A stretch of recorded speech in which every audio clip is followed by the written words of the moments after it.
Good morning dear student, welcome to the way of solution number 1 study channel of West Bengal. তো আমি তোমাদের Dalton sir, তোমরা পাচ্ছ এখন মিক্সড জিকে ক্লাস 35। প্রত্যেককে 35তম ক্লাসে স্বাগত জানাই। তো এখানে আমরা আপকামিং সমস্ত পরীক্ষায় যে ধরনের জিকে কোশ্চেন আসে সেই রকম আলোচনা করব।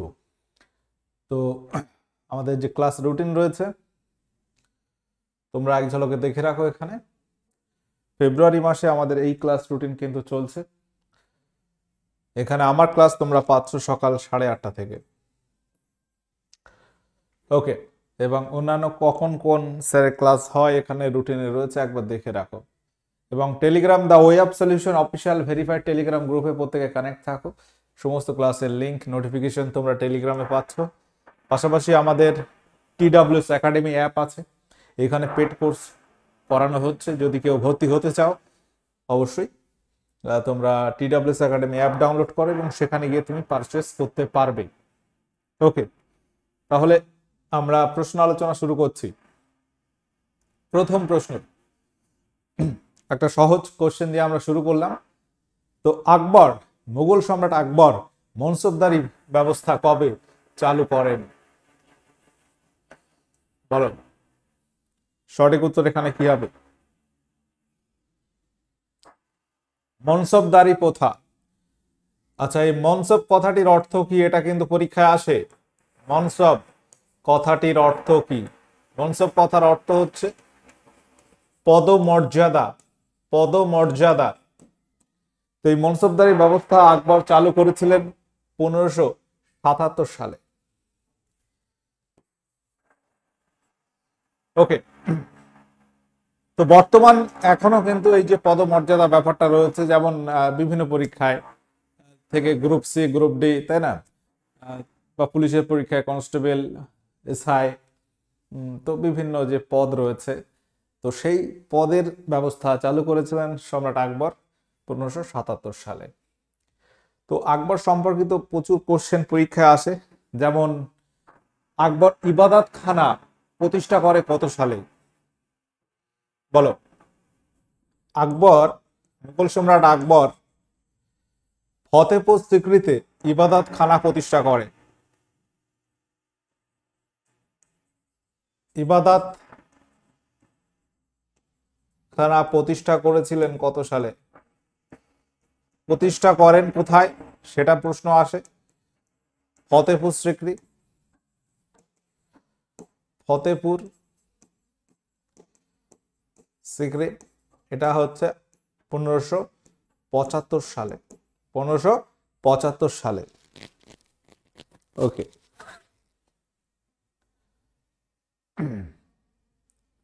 পরবর্তী question, central institute of psychiatric কোন শহরে অবস্থিত?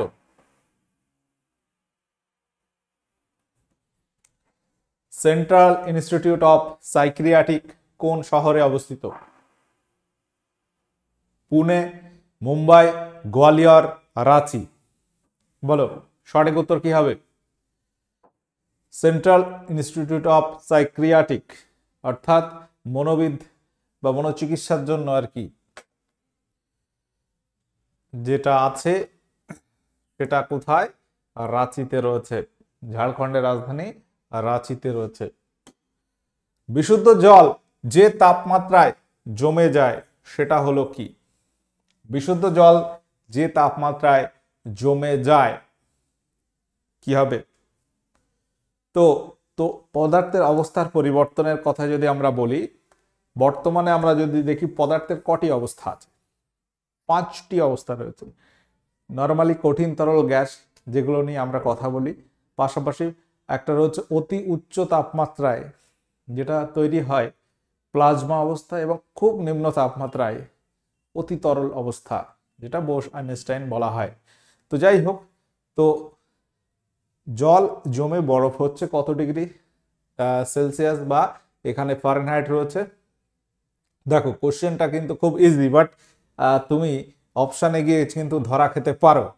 কারণ 0 ডিগ্রি ফারেনহাইট মোটেই না, 0 ডিগ্রি কেলভিন না, 100 ডিগ্রি সেন্টিগ্রেডও না। তাহলে জল জমে যায় মানে বরফে পরিণত হচ্ছে 273 কেলভিন উষ্ণতায়। তাহলে ঊর্ধ্ব স্থিরাঙ্ক, নিম্ন স্থিরাঙ্ক বিভিন্ন স্কেল রয়েছে, সেইগুলো সম্পর্কে একদম ক্লিয়ার ধারণা রাখতে হবে। আচ্ছা, জল জমে যখন বরফ হচ্ছে তখন এখানে লিনতাপ দিতে হবে না নিষ্কাশন করতে হবে? জল থেকে যখন বরফ হবে লিনতাপ নিষ্কাশন করতে হবে, নিষ্কাশন করতে হবে, তাই তো? আচ্ছা, আমরা জানি যে বরফ গলনের লিনতাপ হচ্ছে 80 ক্যালোরি পার গ্রাম। তাহলে জল থেকে বরফ হতে গেলে কি পরিমাণ লিনতাপ নিষ্কাশন করতে হবে? একদম একই কিন্তু। তাহলে এখানে লিনতাপ নিষ্কাশন করতে হবে কি হারে? 80 ক্যালোরি প্রতি গ্রাম হারে, তবে জল থেকে বরফ হবে। এবং আরেকটা জিনিস মনে রাখতে হবে, উষ্ণতাটা কিন্তু চেঞ্জ হবে না। যত সময় সম্পূর্ণ জল বরফ না হওয়া পর্যন্ত উষ্ণতা কিন্তু 0 ডিগ্রি থাকবে। এটা যদি 0 ডিগ্রি সেন্টিগ্রেড থাকে, 0 ডিগ্রি সেলসিয়াস থাকে, বরফটাও হবে 0 ডিগ্রি সেলসিয়াস। বা জল যখন বরফে পরিণত হচ্ছে বা বরফ থেকে যখন জল হচ্ছে, সম্পূর্ণ বরফ জল না হওয়া পর্যন্ত উষ্ণতা কিন্তু সেম টু সেম থাকবে, একই রকম থাকবে, এটা মাথায় রাখবে। চলো পরবর্তী কোশ্চেন। তাহলে এই যে ব্যাপারটা বলা হলো যে বিশুদ্ধ জল যে তাপমাত্রায় জমে যায় সেটা কি? 273 কেলভিন, এটা মানে 32 ডিগ্রি ফারেনহাইট, এটা মানে 0 ডিগ্রি সেন্টিগ্রেড। তাহলে এই তিনটে কিন্তু একই। ভালো করে খেয়াল করো, আমরা জানি যে ফারেনহাইট স্কেলের নিম্ন স্থিরাঙ্ক 32 ডিগ্রি ফারেনহাইট। পরবর্তী কোশ্চেন, পশ্চিমবঙ্গের প্রথম মুখ্যমন্ত্রীর নাম কি? পশ্চিমবঙ্গের প্রথম মুখ্যমন্ত্রীর নাম কি? এটা প্রত্যেকে পারবে আশা করি। কি হবে সঠিক উত্তর বলো?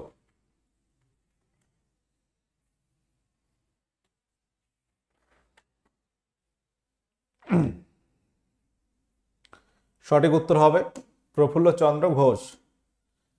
পরবর্তী কোশ্চেন, 2022 ফুটবল বিশ্বকাপ কোন দেশ আয়োজন করেছিল?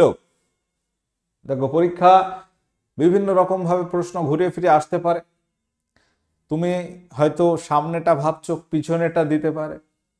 ওকে, তার মানে আমাদের আপকামিং যেগুলো রয়েছে এবং ব্যাকের যেগুলো হয়েছে কাছাকাছি, এগুলো মনে রাখতে হবে। তাহলে এটা মনে রাখবে কোথায়? কাতারে হয়েছিল। কাতার একটা দেশ এশিয়ার, তো কাতারে হয়েছিল। এবং লাস্ট কাতারেরও আগে যদি দেখি 2018 সালে হয়েছিল রাশিয়াতে। 2018 সালে কোথায় হয়? রাশিয়াতে। আচ্ছা, 2026 সালে হবে কোথায়? 2034 সালে সৌদি আরবে হবে। 2030 সালে তো 6টা দেশে হবে, Portugal, Spain, Morocco, Uruguay, Paraguay, Argentina. পরবর্তী কোশ্চেন, শিবাজির রাজ্যাভিষেক কত খ্রিস্টাব্দে হয়েছিল? খুব ইম্পর্টেন্ট কোশ্চেন, পরীক্ষায় এটা আসে, খুব আসে। মারাঠা বীর শিবাজির তোমার রাজ্যাভিষেক কত সালে হয়? 1680, 1574, 1674 নাকি 1670 সালে? সঠিক উত্তর মনে রাখবে, অপশন এখানে বি হবে, 1674 সালে। আচ্ছা, এখানে আরেকটা কথা বলে রাখি, তার প্রথম রাজ্যাভিষেক হয় 1674 সালে। এবং প্রথম রাজ্যাভিষেক হয় কোন দুর্গে? সেটা হচ্ছে রায়গড় দুর্গে।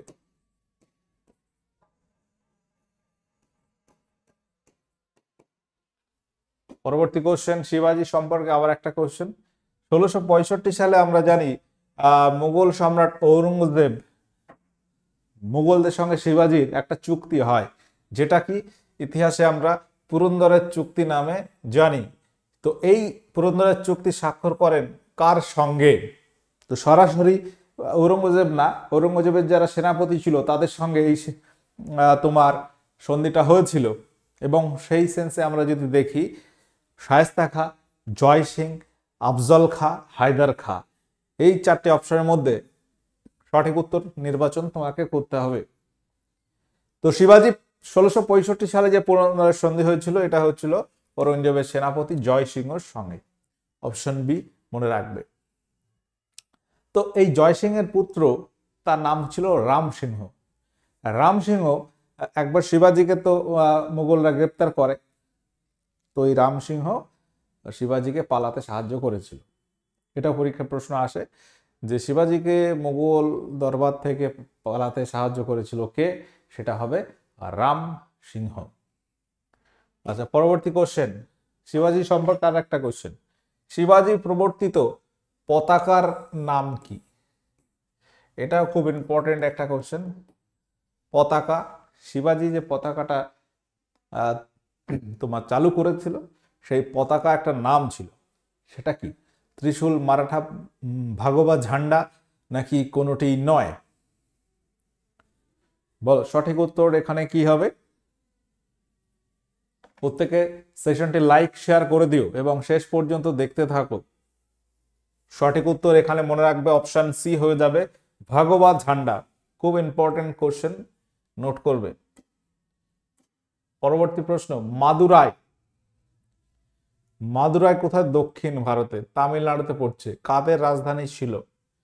কাদের রাজধানী ছিল? Chola, Pallava, Rashtrakuta, Pandava. Very very important এই কোশ্চেনটা, অনেকবার পরীক্ষায় এসছে। মাদুরাই, মাদুরাইকে দক্ষিণ ভারতের কাশী বলা হয়, তাই তো, উৎসবের নগরী। তো এই মাদুরাই রাজধানী ছিল পাণ্ড্য রাজাদের। Option D. পরবর্তী প্রশ্ন, জলঢাকা নদীর উৎপত্তি স্থল কোথায়? তো পশ্চিমবঙ্গের একটা উল্লেখযোগ্য নদী, উত্তরবঙ্গের জলঢাকা। এই জলঢাকা নদী কোথা থেকে উৎপত্তি লাভ করেছে? প্রত্যেকে বলো।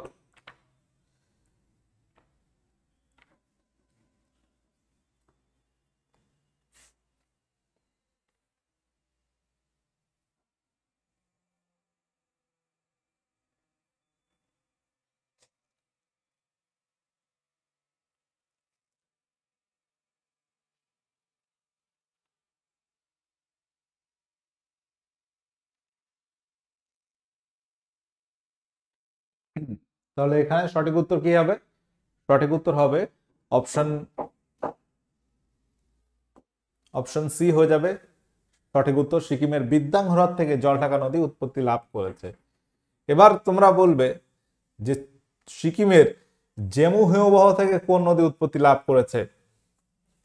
সিকিমের জেমু হিমবাহ থেকে আমরা যদি দেখি, তিস্তা নদী, তিস্তা নদী উৎপত্তি লাভ করেছে। ভুটানের চুম্বি উপত্যকা থেকে,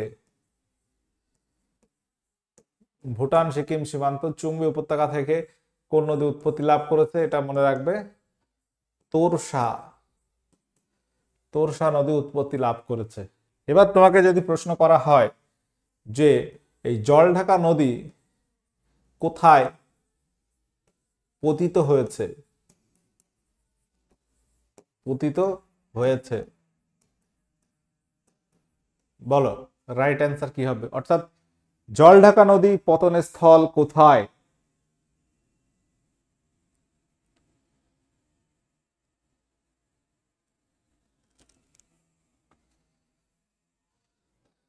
এটা মনে রাখবে, বাংলাদেশের যমুনা নদী। যমুনা, এই যমুনা নদীটা কি? বাংলাদেশে যমুনা নদীটা হচ্ছে ব্রহ্মপুত্র নদ, যেটা ভারতে ব্রহ্মপুত্র, ওটা বাংলাদেশে ঢুকে নাম হচ্ছে যমুনা নদী।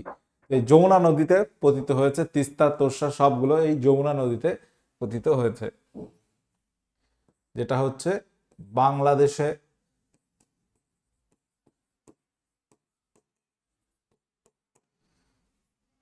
পরবর্তী question, West Bengal industrial development corporation, West Bengal industrial development corporation limited স্থাপিত হয় কত সালে? যেটাকে সংক্ষেপে WBIDC, industrial development corporation limited. WBCS এর কোশ্চেনটা এসেছিল প্রিলিমসে।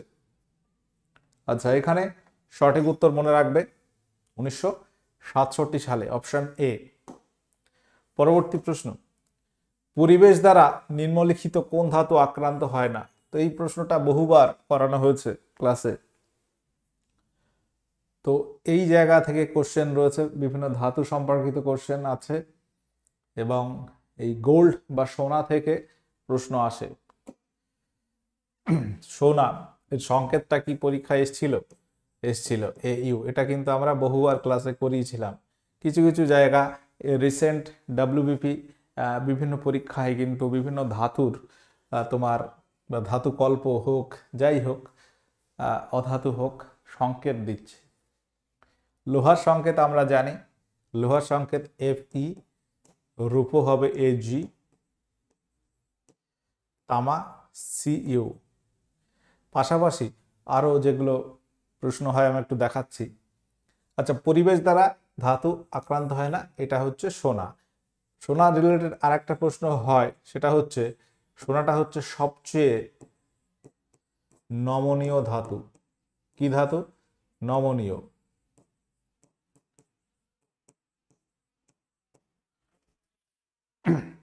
যদি বলা হয় টোটাল, যদি আমরা বাস্তবে দেখতে পাই পদার্থকে বিশুদ্ধ এবং যৌগিক বা মৌলিক যৌগিক দুটো ভাগে ভাগ করা হয়, ঠিক আছে। আর একটা হচ্ছে মিশ্রণ।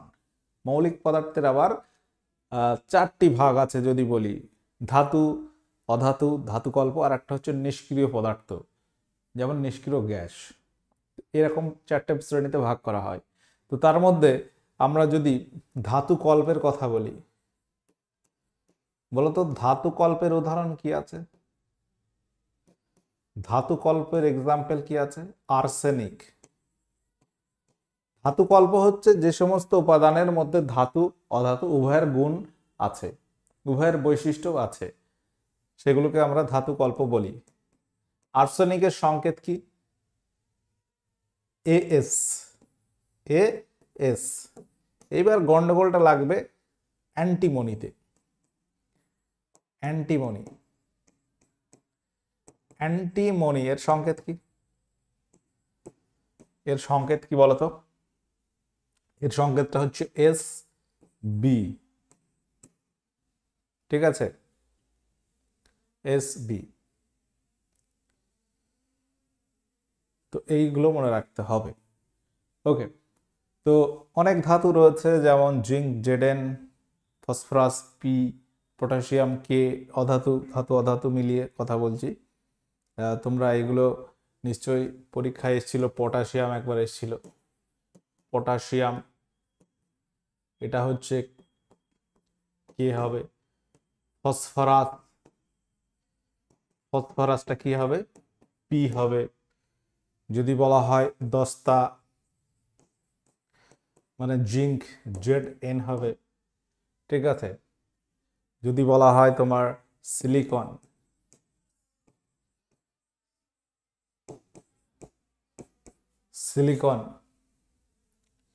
সিলিকন হচ্ছে তোমার Si হবে।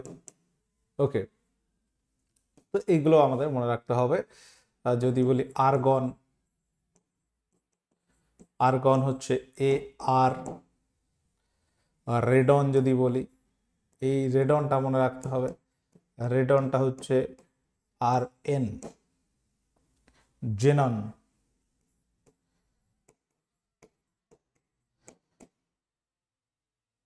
Xe লেখা হয়, ঠিক আছে। তো এই যে ইম্পর্টেন্ট জায়গাগুলো একটু বলে দিলাম।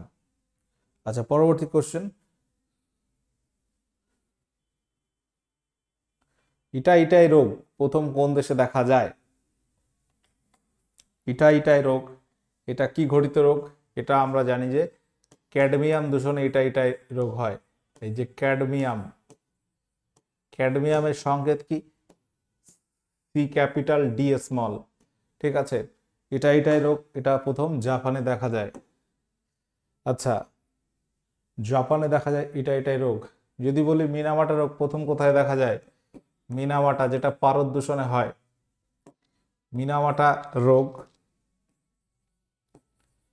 এটা পারদ দূষণে হয়। এটাও প্রথম জাপানে দেখা যায়। পারদ মানে এইচজি, পারদ দূষণ। আর এটা ক্যাডমিয়াম দূষণ। পরবর্তী কোশ্চেন, কোন রাজ্যটি মোলাসিস বেসিন নামে পরিচিত? এটাও ডব্লিউবিসিএস প্রিলিমস এর কোশ্চেন। বিভিন্ন রাজ্য সম্পর্কিত কি উপনাম, যেমন আমরা করিয়েছি এর আগেও তোমাদের তোমার Jewel state of India Manipur, পাশাপাশি তোমার দেবতাদের বাসভূমি ল্যান্ড অফ গড উত্তরাখণ্ড, এটা হচ্ছে মিজোরাম। ক্যান্সারের চিকিৎসায় কোনটি ব্যবহৃত হয়? কোন আইসোটোপ ব্যবহার করা হয় ক্যান্সারের চিকিৎসায়? তো এখানে আমরা যদি দেখি iodine I, phosphorus 38, cobalt 60, hydrogen H2।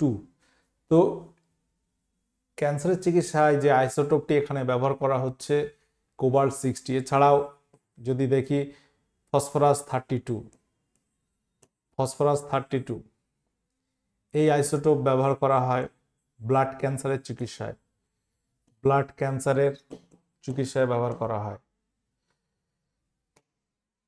Blood cancer,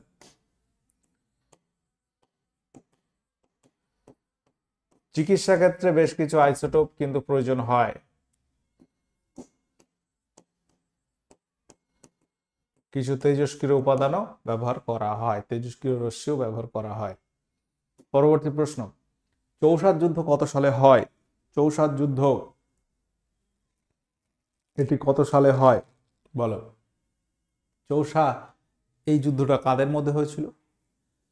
তো চৌসাদ যুদ্ধ আমরা জানবো কাদের মধ্যে হয়। এটা হচ্ছে মুঘল সম্রাট হুমায়ুন, মুঘল সম্রাট হুমায়ুন, তার সঙ্গে কার হয়েছিল? শেরশাহ। শেরশাহ, এই শেরশাহের সঙ্গে যুদ্ধটা হয় 1539 সালে। এখানে কে জয়ী হয়? জয়ী হয়েছিল শেরশাহ। জয়ী হয়েছিল কে? শেরশাহ। পরবর্তী প্রশ্ন, আত্মসম্মান আন্দোলন। আচ্ছা, এই যুদ্ধের পরে আরেকটা কোশ্চেন আমি তোমাদের করেইছি যে চৌসাদ যুদ্ধ এটা 1539 সালে হয়েছিল। তো প্রথমে এই শেরশাহ প্রকৃত নাম কি? শেরশাহের প্রকৃত নাম কি? শেরশাহের প্রকৃত নাম হচ্ছে ফরিদ খাঁ সুর। ফরিদ খাঁ, তাই তো? ফরিদ খাঁ সুর তার প্রকৃত নাম। এই ফরিদ খাঁ সুর পরবর্তীকালে শের খাঁ উপাধি পাচ্ছে। তিনি বিহারে বাহার খাঁ লোহানের অধীনে চাকরি করতেন। তো সেখানে এক সময় ঘটনা রয়েছে, তার সাহসিকতা বীরত্বের জন্য তাকে শের খাঁ উপাধি দেওয়া হয়। তাহলে ফরিদ খাঁ থেকে হলো শের খাঁ। এই শের খাঁ থেকে শের শাহ উপাধি নেবে। মনে রাখতে হবে শের শাহ এই চৌসাদ যুদ্ধের পরে, মেনলি এই যুদ্ধের পরে, এই যুদ্ধের পর তার নাম হচ্ছে শের খাঁ থেকে, শের খাঁ থেকে শের শাহ হচ্ছে, শের শাহ হচ্ছে, এই উপাধি তিনি নেয়, শের শাহ উপাধি নিচ্ছে। আত্মসম্মান আন্দোলন প্রতিষ্ঠিত হয় কার দ্বারা? ডক্টর বি আর আম্বেদকর, পেরিয়ার ইভি রামস্বামী নায়কার, দিনকর রাও জাভেলকর দ্বারা, কেশব রাও জেদের দ্বারা। তো আত্মসম্মান আন্দোলন এটা পেরিয়ার ইভি রামস্বামী নায়কারের দ্বারা। এটা কোথায় হয়েছিল? 1925 সাল নাগাদ তামিলনাড়ুতে। তামিলনাড়ুতে কোনো পরিবাহীর মধ্যে যদি আমরা রোধ বা রেজিস্ট্যান্স এটা দ্বিগুণ করি তাহলে পরিবাহিত উৎপন্ন তাপ কত হবে? রোধের একক কি? একক কি? একক হচ্ছে ওহম।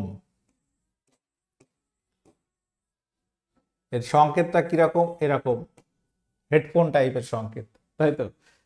ওহমটাকে এটা লেখা হয় সংক্ষেপে।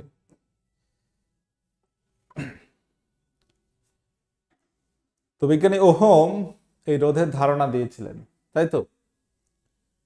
তো এই রোধ তার একক তার নাম অনুসারেই রয়েছে। তো এখানে উৎপন্ন তাপটা কি পরিমাণ হবে, এই যে তাপের সূত্র, ঠিক আছে, তড়িৎ প্রবাহের তাপীয় ফল বলে একটা জায়গা আছে ফিজিক্সে, তো সেখানে আমরা যদি দেখি জুলের সূত্র রয়েছে, তাপীয় সূত্র জুলের সূত্র যেটা আছে H proportional to C square আর টি।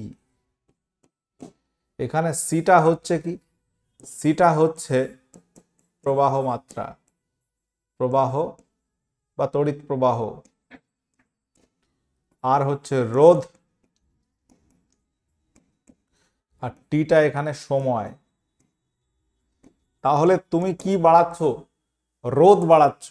এখানে আর যদি দ্বিগুণ করি তাপটা দ্বিগুণ হবে, যদি প্রবাহ মাত্রাটা দ্বিগুণ করা হয় তাহলে এটা স্কোয়ার রয়েছে মাথায়, এটা 4 গুণ হতো, কিন্তু রোধ যদি দ্বিগুণ করো, পরিবাহিত উৎপন্ন তাপ, এইচটা হচ্ছে তাপ, এইচ হচ্ছে পরিবাহিত উৎপন্ন তাপ, এটা দ্বিগুণ হবে।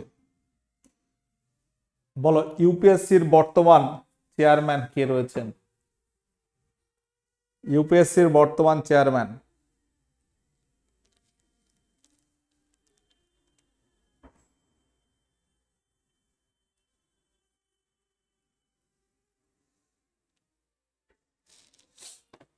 ইউপিএসসি অর্থাৎ ইউনিয়ন পাবলিক সার্ভিস কমিশন, এর চেয়ারম্যান রয়েছেন বর্তমানে doctor Manoj Soni, option A. পরবর্তী প্রশ্ন, সবচেয়ে ভারী গ্যাসের নাম কি? তো ভারী গ্যাস, হালকা গ্যাস বললে হাইড্রোজেন হতো, তাই তো, হালকা গ্যাস, সবচেয়ে হালকা গ্যাস হচ্ছে হাইড্রোজেন, ভারী গ্যাস হচ্ছে রেডন। ভারী গ্যাস কি? রেডন, সংকেত আর এন বলেছি।